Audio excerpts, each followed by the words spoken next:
გამარჯობათ, დღე მე-13 შესყიდვა მე-13 ამ ადამიანს აინტერესებს ტოპებზე რატომ ვყიდულობ, ანუ ამ მაღალ ფასზე რატომ ვყიდულობ, თან ვიყიდით, თან ვპასუხებ, თან გეტყვით რომ ბიტკოინის ფასი $103,800-ია გუშინ ირანსა და ისრაელს შორის ძლიერი შეტაკებები დაიწყო და სავარაუდოდ მაგან გამოიწვია ეს ყველაფერი.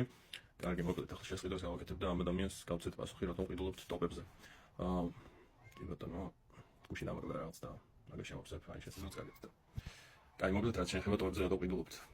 ერთ-ერთი მონაცემი რაც ვნახე რამოდენიმე თვის წინ იყო მგონი, იყო ის რომ ადამიანებს არც მაგრამ დეპოზიტებზე ბანკებში იყო 22 მილიარდი რაღაც დოლარში იყო მგონი მოცემული ეს სტატისტიკა და ეს არ გეგონოს რომ ბიტკოინის ფასი დაბლა რო ჩამოდის რაღაცა იცვლება მან სტატისტიკაში რადიკალურად და ბანკებიდან ფული გამოდის და ასე შემდეგ. ადამიანებს უმრავლესობა ჯერ კიდევ უფრო მეტად ენდობა ლარს დოლარს და ასე შემდეგ ვიდრე ბიტკოინს.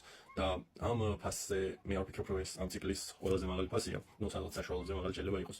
მაგრამ მინდა ვაჩვენო ადამიანებს რომ ბევრად უკეთესი გადაწყვეტილებაა თუნდაც DCA მეთოდით იყიდო ბიტკოინი და გააკეთო დეპოზიტი ბიტკოინში ამ მეთოდით დანაზოგების ვიდრე ადგე და ანაბარზე დადო ბანკში და დაელოდო რაღაც დოლარზე დამცირია შემოსავალი მგონი 4%-მდეა და ნუ ლარში მგონი 10%-მდე და მინდა ვაჩვენო 4 წლის თავზე ადამიანებს რომ ბევრად უკეთესი გადაწყვეტილება იყო ბიტკოინში ამ თანხის შენახვა ვიდრე ბანკში. და ჩემი ირგვლივად ძალიან ბევრი ადამიანია რომელიც ჯერ კიდევ ეგრე იქცევა მიუხედავად იმისა რომ უკვე მე რაც ვიცი დადასტურებულად 4 ადამიანს შეუცვალ ექცევათ არ ვიტყვი უბრალოდ გადავაწყვეტინესაც არ ვიტყვი უბრალოდ დაიწყეს თავიანთი დანაზოგების გადატანა ნელ-ნელა ბიტკოინში და რა ძალიან მშვენიერი ამბავია და აი ამ ვიდეოებით მინდა ვაჩვენო რომ რავი კი სწორი გადაწყვეტილებაა ზოგადად მცირე თანხებითაც თუნდაც ბიტკოინის შესყიდვა თუნდაც ამ ფასზე. იმიტომ რომ ადამიანებს უმრავლესობა ფიქრობს რომ უკვე ჩაიარა მათ მამატარებელმა გამაზეს ბიტკოინი და აზრი აღარ აქვს უკვე ბიტკოინის შესყიდვას და ეგ მინდა სწორედ დავანახო რომ აზრი ჯერ კიდევ აქვს და კიდევ დიდი ხანი ექნება. იმიტომ რომ 40 წელი ვაპირებ ამ ქმედების მე გაგრძელებას პირადად, მაგრამ ამ არხზე 4 წლის განმავლობაში გავაკეთებ ამ ყველაფერს.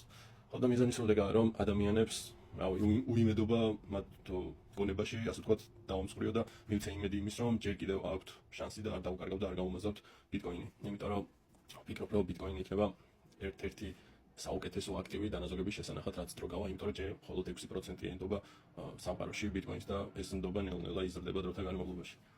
და ეგ არის მოკლე პასუხი, მაგრამ თუ გადახვალ სხვა ვიდეოებზე, ბევრი ჩაშლა, ახსნა და ბევრ რაღაცას ნახავ სხვადასხვა ვიდეოებში, აბადროებით და წარმატებები, როგორც მიხვდებით, გასული ვარ ქალაქიდან რაღაც საქმეზე და შეიძლება ცოტა საუბრები შემოგაკლდეთ, მაგრამ ყოველდღე დავდებ მაინც ბიტკოინის შესყიდვებს, აბადროებით.